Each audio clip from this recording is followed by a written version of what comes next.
21세기의 가장 대표적인 철학자 한 사람을 꼽으라고 하면 임마누엘 칸트를 꼽습니다. 이 임마누엘 칸트는 그 많은 철학자들 가운데서도 아주 냉철하기로 소문이 난 그런 철학자입니다. 이 칸트가 평소에 친밀하게 지냈던 그 한 여인으로부터 계속해서 자기와 결혼해 달라고 하는 청혼을 받았습니다. 그런데 그 여인이 아무리 그 칸트에게 나와 결혼을 해달라고 청혼을 해도 한 번도 그 여인에게 확신에 찬 대답을 해주지 않았습니다. 이 여인은 뜨겁지도 않고 차갑지도 않은 이 칸트의 마음이 항상 불만이었다고 합니다. 견디다 못한 이 여인은 칸트에게 하루는 아주 분명한 대답을 요구했습니다. 그러자 칸트가 아주 간단하게 말했습니다. 생각해 보겠습니다. 그리고서는 그 이후로 칸트는 도서관에 가서 결혼에 관한 책들이란 책은 다 모두 뒤져서 읽었습니다. 결혼에 찬성하는 의견과 반대하는 의견들을 모아서 집중적으로 결혼에 대해서 연구를 했고요. 마침내 칸트는 그래, 그 여자와 결혼을 해야 되겠다 하는 그 결론을 내렸습니다. 그리고 그 여인의 집을 찾아가서 문을 두드렸습니다. 문을 열어주는 여인의 아버지에게 칸트가 이렇게 말했습니다. 그동안 제가 많은 생각을 해본 결과로 제가 이제 당신의 따님과 결혼하기로 그렇게 결심을 했습니다. 그런데 그 아버지로부터 돌아온 대답은요, 너무 늦었네. 내 딸은 이미 결혼해서 두 아이의 어머니가 되었다네 하는 대답이었다고 합니다. 사람들은 가끔 가슴으로 느껴야 될 것을 논리적으로 생각하는 그런 경향이 없지 않아 있습니다. 여러분, 가슴이 차가운 사람들은요, 사랑의 참된 의미를 잘 모르는 것 같습니다. 사랑은 논리보다도 감성이 더 앞선다라고 하는 사실을 우리는 결혼이라고 하는 사건을 통해서 깨닫게 됩니다. 남녀가 만나서 결혼하게 되는 것은 보통 그 동기가 아주 가지각색입니다. 어떤 사람은 상대방이 밥 먹는 모습이 그렇게 예뻐서 결혼을 했다, 뭐 이렇게 얘기하는 사람도 있고요. 또 어떤 사람은 나는 그 여자가 우는 모습이 너무 아름다워서 그 사람과 결혼을 했다, 그런 사람도 있고요. 뭐 걸음걸이가 마음에 들었다든지 아니면 목소리가 마음에 들었다든지 뒷모습이 또 마음에 들었다든지 모두가 다 그 결혼의 동기가 가지각색이라는 말이죠. 그런데 그때는 그런 동기로 결혼을 했는데 지금은 어떻게 생각하느냐 이렇게 물어보면은요, 거의가 다 한결같은 대답입니다. 그 한결같은 대답이 여러분 뭐라고 생각하시나요? 내 눈에 그때 콩깍지가 끼었었나 봐 하는 것입니다.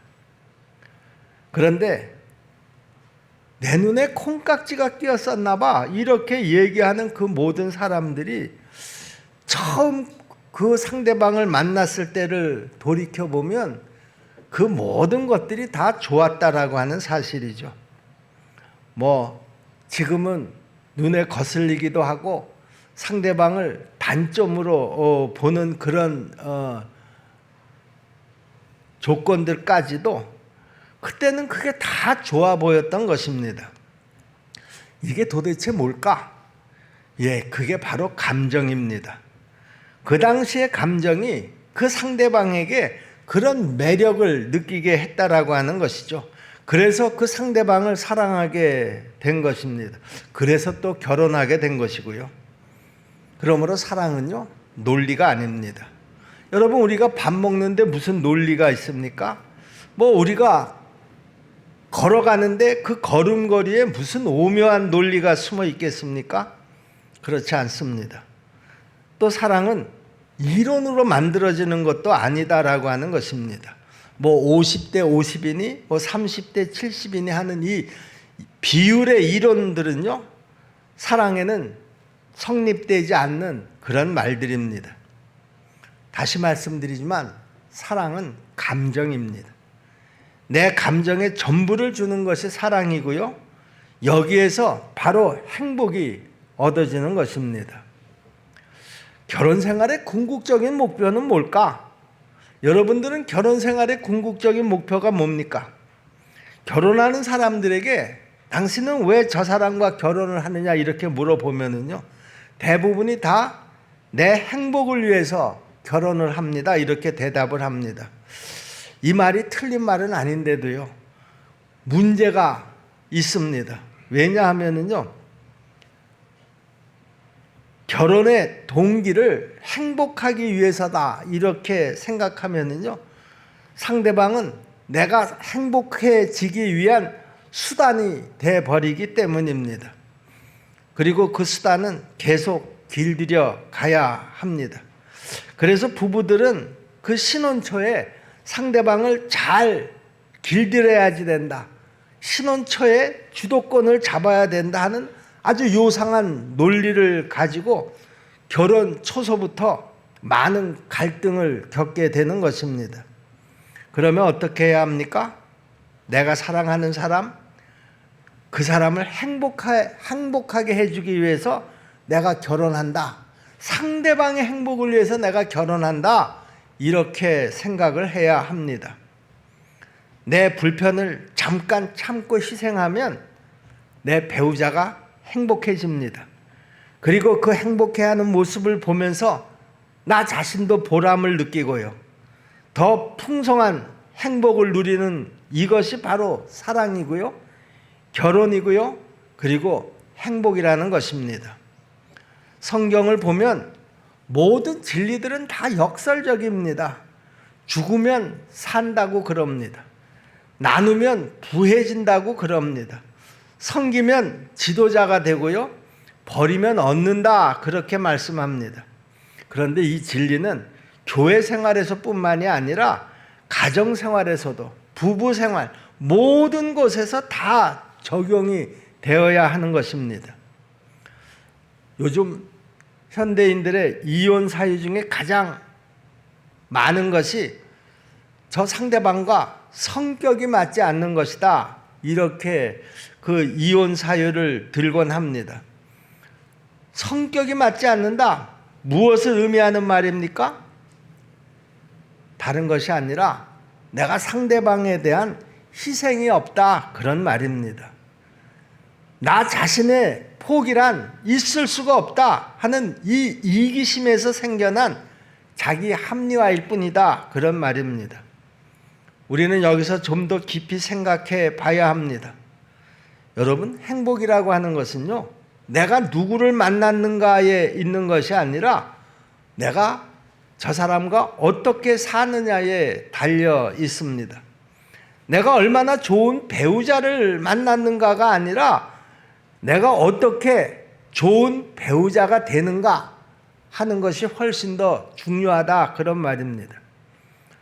행복한 부부는 처음서부터 태어나는 것이 아니라 시간을 두고 조금씩 만들어져 가는 것이다, 그런 말입니다. 부부의 사랑이라는 것은요, 독창이 아니라 합창입니다. 꾸준히 서로의 뜻을 맞추고요, 또 목표를 일치시키기 위한 부단한 자기 희생 속에서 사는 것이다, 그런 말입니다. 그리고 마침내 그 불만을 감사로 바꾸고 사는 사람들이 바로 부부라는 것을 우리가 결코 잊어서는 안 됩니다. 여러분, 결혼하실 때 결혼 반지를 받아보셨나요? 여러분, 그 결혼 반지를 어디에다가 꼈습니까? 왼쪽 네 번째 손가락에 낍니다. 여러분, 그런데 왜 결혼 반지는 하필이면 왼손 네 번째 손가락에 끼는지 아시나요? 이 왼손 네 번째 손가락에 결혼 반지를 끼는 이 전통은 한 2000년도 더 된 그런 전통이라고 그럽니다. 우리가 넷째 손가락을 약지라고 그러지 않습니까? 그들은 이 넷째 손가락 약지가 심장으로 직접 이어지는 신경이 연결되어 있다, 이렇게 믿었기 때문에 특별히 이 왼손 네 번째 손가락 약지에 의미를 둡니다. 그리고 이 손가락에 결혼 반지를 끼는 의식은 독립의 포기와 순종의 의미를 또 가지고 있다고 그러죠. 원래 네 번째 손가락은요, 구조상 모든 손가락 중에서 가장 독립성이 작은 손가락이라고 그럽니다. 여러분 한번 주먹을 이렇게 한번 쥐어 보시기 바랍니다. 왼손 주먹을 쥐어 보시고요. 그리고 한 손가락씩 한번 펴보세요. 엄지손가락 한번 펴보세요. 자, 잘 펴지죠? 다시 접으시고 두 번째 손가락을 펴보세요. 잘 펴지시죠? 접으시고요. 세 번째 손가락을 펴보세요. 다시 접으시고요. 네 번째 손가락을 펴보세요. 잘 펴집니까? 다섯 번째 손가락을 한번 펴보세요. 잘 펴지죠? 이 5개 손가락 중에서 네 번째 손가락이 잘 펴지지를 않습니다. 자, 그런 의미에서 이 넷째 손가락이 이 비독립성을 서로에게 종속시킨다라고 하는 의미에서의 의식이 바로 결혼 반지를 이 약지 네 번째 손가락에 끼는 행위다, 그런 말입니다. 그리고 또 왼손을 사용하게 된 것은요, 일반적으로 왼손이 오른손에 비해서 연약하고요, 또 오른손이 하는 일을 보조적이고 순종적이어서 서로에게 종속적인 역할에 적합하다, 그런 또 의미의 근거를 두고 있습니다. 그러니까 이 네 번째 손가락도 아무래도 혼자 독립성이 부족하고, 또 왼손도 혼자 독립성이 오른손보다는 훨씬 부족하고, 그러면서 도움을 받아야지 되는 그런 의미를 가지고 있다라고 하는 것이죠. 그래서 다른 손가락들이 이 네 번째 손가락을 돕고, 또 연약한 왼손을 좀 더 강한 오른손이 돕고, 서로 이렇게 서로 돕는다라고 하는 이 의미가 잘 이루어질 때 우리는 감히 행복한 부부다, 이렇게 부를 수가 있다라고 하는 것입니다. 그런데 오늘의 현실은 어떻습니까? 이런 의미들이 다 깨져버리고 말았습니다. 요즘 TV 뉴스를 보면은요, 매 맞는 아내, 그런 뉴스가 종종 나옵니다. 그런데 아내만 매를 맞느냐? 아니요. 매 맞는 남편 뉴스도 종종 나옵니다. 매 맞는 아내, 매 맞는 남편이라고 하는 말들이 이미 사회 문제가 된 것은 훨씬 오래된 일입니다. 여러분, 현대사회의 두드러진 특징 중에 하나는요, 가정이 무너져 내리고 있는 시대라는 것이죠. 이 가정이 무너져 내리고 있다라고 하는 것은 동서양 구분 없이 이구동성으로 말하고 있는 사실입니다. 아무도 이 사실을 부정하거나 의심조차도 하지 않습니다. 왜냐하면 그것이 바로 우리의 현실이기 때문이라는 것이죠. 또 이 현대 사회라고 하는 이 사회에 또 하나의 특징이 있다고 하면 그것은 바로 불확실성이라고 하는 것입니다. 상대방을 믿지를 못하겠다는 거예요. 상대방에게 신뢰가 가지 않는다라고 하는 거예요. 오늘의 동지가 내일의 적이 되고요. 오늘의 부부가 내일의 남이 되는 일이 너무나 비일비재하게 일어나는 이 세상이 오늘 우리가 살아가고 있는 이 현대라는 것입니다. 님이라는 글자에 점 하나만 찍으면 남이 되는 그런 그 유행가 가사도 있지 않습니까? 어쨌든 오늘날 현대 가정들이 너무나 쉽게 무너지고 있다라고 하는 것입니다. 여러분, 우리가 이것을 분명히 알아야 합니다. 가정이 무너지고 있다. 또 서로에 대한 신뢰감이 점점 희박해지고 있다. 이런 그 현실 속에서 우리 그리스도인 가정, 우리 그리스도인 부부는 어떻게 해야지 될까? 무엇보다도 이렇게 무너져가는 가정을 회복해야만 합니다. 특별히 그 무너져가는 가정을 회복할 뿐만이 아니라 하나님께서 원하시는 그런 아름다운 부부의 모습을 다시 되찾아 가야 한다라고 하는 사실입니다. 오늘 우리는 성경 속에서 참 부러운 부부 한 쌍을 만나게 됩니다. 오늘 본문에 등장하는 부부인데요, 브리스길라와 아굴라 부부입니다. 이 부부는 참 이상적인 결혼 생활을 했던 것이 분명합니다.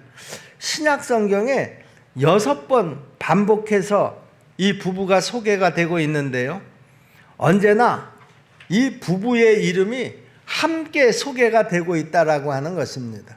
뭐 남편 한 사람의 이름만 소개가 된다든가 여자 한 사람의 이름만 소개되는 법이 없이 항상 부부의 이름이 똑같이 이 부부가 불려질 때는 함께 불려진다라고 하는 것입니다.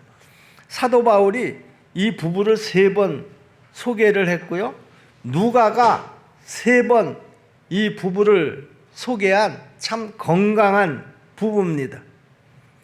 이들은 출생은 각기 다른 곳에서 출생을 했는데 둘이 만나서 이제 결혼 생활을 시작하게 됐었던 것 같습니다. 아내는 유태인이었었는데 남편은 이방인이었기도 했고요. 어쨌든 이들이 이제 로마에 정착을 해서 살게 됐는데 어느 날 로마 황제 글라우디오가 유대인 추방령을 내립니다. 그래서 이 부부는 강제 이주를 당하게 되죠. 그 아내가 유대인이라고 하지 않았습니까? 그래서 그들은 로마에서 고린도까지 쫓겨오게 됩니다. 이 부부는 천막 제조 기술을 가진 집시 상인이었습니다. 이역만리 낯선 도시인 로마에 가서 사업을 하게 됐는데 그 유대인이라고 하는 이유 하나만으로 졸지에 다시 또 보따리를 싸고 만 것이죠. 하루아침에 사업의 털을 잃고 그들은 다시 떠돌이 인생이 되었습니다. 그리고 전혀 낯선 외지인 고린도까지 흘러들어오게 됐고요. 이 고린도에서 이 부부는 바울을 만나게 됩니다. 그리고 그 바울을 통해서 복음을 받아들이게 되죠. 사실 그들이 하던 이 천막 제조업이라고 하는 것은 굉장히 거칠고 힘든 일이었습니다. 그런데도 둘이서 항상 서로 열심히 힘써서 일했습니다. 같이 앉아서 늦은 밤까지 바느질을 해야만 했습니다. 그러면서도요, 사도 바울이 가는 곳이라고 하면 이 부부는 어디라도 따라서 나섭니다. 이 부부가 사도 바울을 만나서 복음을 받아들인 다음에 이들의 인생의 그 비전이 근본적으로 달라졌습니다. 그들이 사업을 하는 목적, 돈을 버는 목적이 완전히 예전하고는 달라졌다, 그런 말입니다. 바울이 에베소로 가면 자기들도 거기 가서 장사를 하면서 또 사도 바울의 사역을 돕습니다. 어디를 가든지 사도 바울을 따라다니다가 나중에는 바울보다 먼저 로마에 들어가서 세계 선교의 비전을 함께 이루는 것을 또 우리는 성경에서도 봅니다. 무엇을 위해서입니까? 바로 하나님의 사역을 위해서였었다라고 하는 것이죠. 저는 이 세상에서 가장 행복하고 가장 아름다운 부부를 한번 꼽아보라고 하면 저는 감히 이 부부를 꼽겠습니다.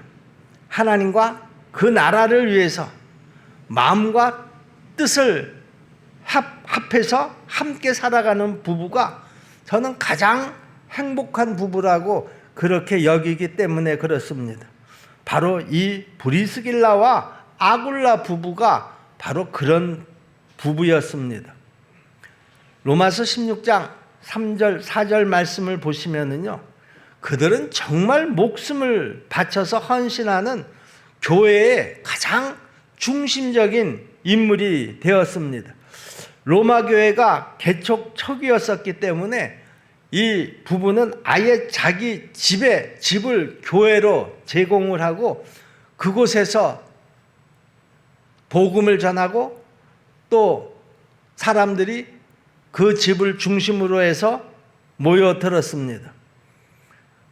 이런 부부를 두고 사도 바울이 얼마나 자랑스럽게 여기는지 이 부부를 사도 바울이 소개를 할 때는요, 나의 동역자, 이렇게 이 부부를 부릅니다. 3절 4절 말씀이죠.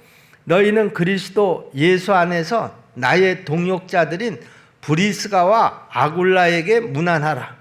그들은 내 목숨을 위하여 자기들의 목까지도 내어 놓았나니 나뿐 아니라 이방인의 모든 교회도 그들에게 감사하느니라.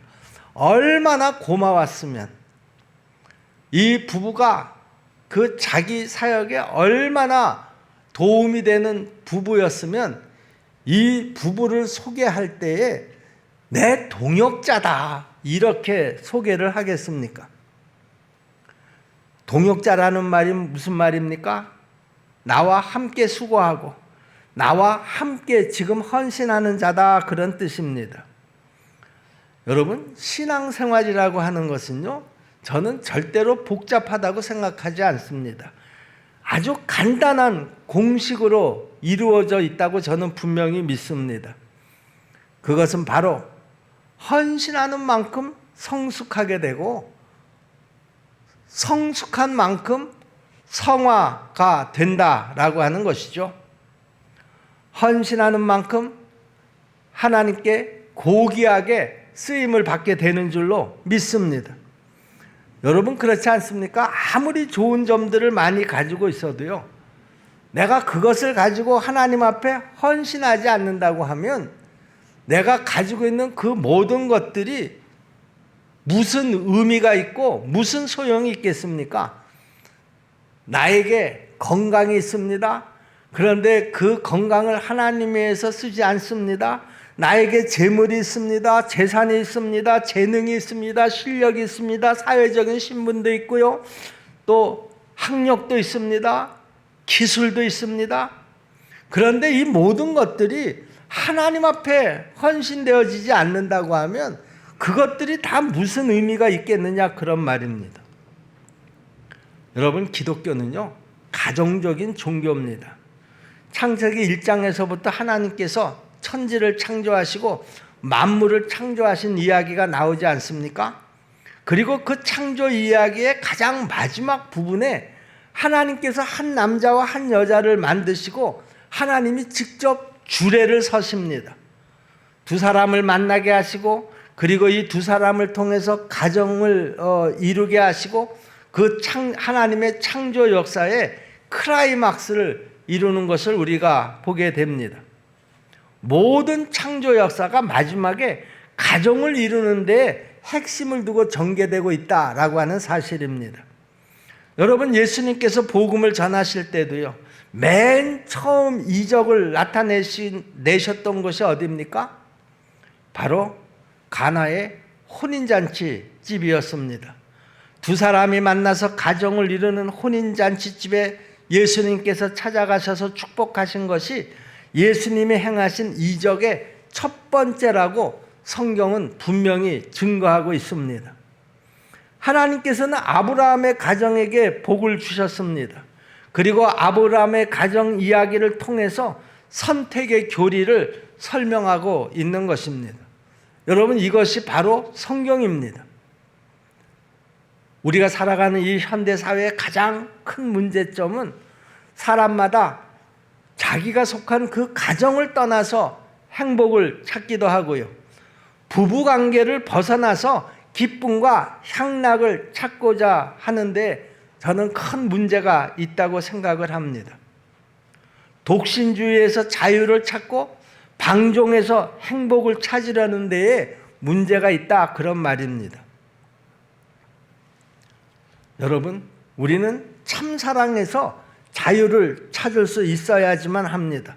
오히려 섬기는 일에서, 오히려 봉사하는 일에서 우리의 행복을 찾아야 하는 것입니다. 부부관계란 무엇보다도 그러므로 신앙 위에서 맺어져야 한다라고 하는 것이죠. 부부란 예수님께서 말씀하신 바로는 아주 간단합니다. 하나님께서 짝지어 주신 것, 이것이 끝입니다. 제가 설교 서두에서도 말씀드렸지만요, 사실은 우리가 나는 저 사람을 이것 때문에 만났습니다, 나는 저것 때문에 만났습니다, 취미가 어떻고 지식이 어떻고 수준이 어떻고, 여러분, 우리가 별소리를 다 해봐야 우리는 죽을 때까지 상대방에게 이 모든 것, 어느 것 하나도 맞추기가 대단히 어렵다라고 하는 것이죠.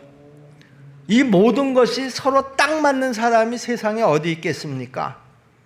여러분, 그런데요, 맞출 수 있는 것이 딱 한 가지 있다라고 하는 것을 우리가 기억해야 합니다. 그 딱 맞출 수 있는 그 한 가지가 뭡니까? 바로 신앙입니다. 브루스길라와 아굴라 부부처럼 신앙으로 하나를 이룰 수 있다, 그런 말이죠. 지금 여러분의 부부는 어떻습니까? 신앙으로 딱 맞춰가고 있는 중입니까? 아니면 다른 것을 좀 맞춰보려고 애쓰고 있는 중입니까? 여러분, 가정이 가정되게 하는 데는 신앙적 기초가 저는 제일 중요하다고 생각을 합니다. 그 신앙적 기초가 뭡니까? 하나님께서 우리를 짝지어 주셨다라고 하는 이 신앙적 기초, 여기에서부터 출발을 해야 그 위에서 세워져야지만 우리는 건강한 가정을 이룰 수 있다라고 하는 것이죠. 우리는 이 섭리적 의미를 어떤 것보다도 굳게 지켜야 한다라고 하는 사실입니다. 그러므로 다른 아무 조건도 이 조건 외에 생각할 필요가 없다라고 하는 것입니다. 시작도 그렇고요, 끝도 그렇고요, 우리 부부는 하나님께서 짝지어 주셨다, 이 한 가지로만 확실하게 살아가면 저는 그 부분은 틀림이 없을 거다, 이렇게 분명히 믿습니다. 세계적인 언어학자인 테넌 박사라는 분이 있는데요, 그 테넌 박사가 쓴 이런 책이 있습니다. 남자를 토라지게 하는 말, 여자를 화나게 하는 말. 이 책에서 부부간의 그 부부싸움의 90%는 언어에서부터 온다고 그럽니다. 남녀의 어긋나는 대화에서 싸움이 시작된다, 그런 말이죠. 이 테넌 박사에 의하면은요, 여자는 대화를 통해서 공감과 위로를 얻고자 한다고 하면은요, 남자는 해결책을 제시하거나 충고를 하려고 한다라고 하는 것이죠. 그러니까 부부가 대화를 해도 서로 관점이 다르기 때문에 대화를 하다가 오히려 티격태격 싸움을 할 수밖에 없다라고 하는 겁니다. 그래서 사소한 말다툼에서부터 모든 남녀의 모든 문제가 발생한다, 이렇게 이야기합니다. 여러분, 그런데 우리 부부들은요, 정말 이럴 때가 아닙니다. 우리 사랑하는 십정동계 성도 여러분, 사랑은 둘이 마주보고 서로 자기의 욕구를 상대방을 통해서 충족한다, 그런 얘기가 아닙니다. 부부란 둘이 한 방향을 생각한다는 데 있습니다. 그 한 방향이 뭡니까? 신앙입니다. 우리는 이 신앙 한 가지로 부부가 온전히 하나가 될 수 있을 줄로 믿으시기를 바랍니다. 그 부부는 바로 하나님이 짝지어 주신 부부입니다. 그런 거로 우리가 신앙적인 가치, 이 신앙적인 목적이 아니고서는 절대로 건강한 부부가 될 수 없다라고 하는 것을 우리가 꼭 기억해야 합니다. 오늘 우리는 부부주의를 지키고 있습니다. 이 부부주일에 하나님께서 나와 짝지어 주신 그 배우자하고의 만남, 이 신앙적인 아름다움의 가치관을 서로 잘 지키셔서 이 세상에서 가장 아름다운 부부들로 살아가시기를 주님의 이름으로 축복합니다. 기도하겠습니다. 은혜로우신 아버지 하나님, 감사합니다. 하나님께서 짝지어 주신 부부, 이 부부가 백년해로를 할 수 있는 가장 중요한 조건은 그 부부가 한 방향으로 한 가지 신앙을 생각하면서 살아가는 것, 이 방법 외에는 우리가 없다라고 하는 것을 분명히 기억하게 도와주시옵시고, 어떤 어려운 상황을 만나도 그 상황에 흔들리지 않게 하시고, 어떤 상황 속에서도 우리 부부는 하나님께서 짝지어 주신 부부라고 하는 사실을 한시도 잊지 않게 도와주시옵소서. 그리고 우리 부부가 한 마음으로 신앙으로 하나가 된다고 하면 어떤 어려운 문제도 다 극복해 나갈 수 있다라고 하는 이런 확신을 가지고 살아가는 그런 부부가 될 수 있도록 도와주시옵소서. 예수님의 이름으로 믿고 기도하옵나이다. 아멘.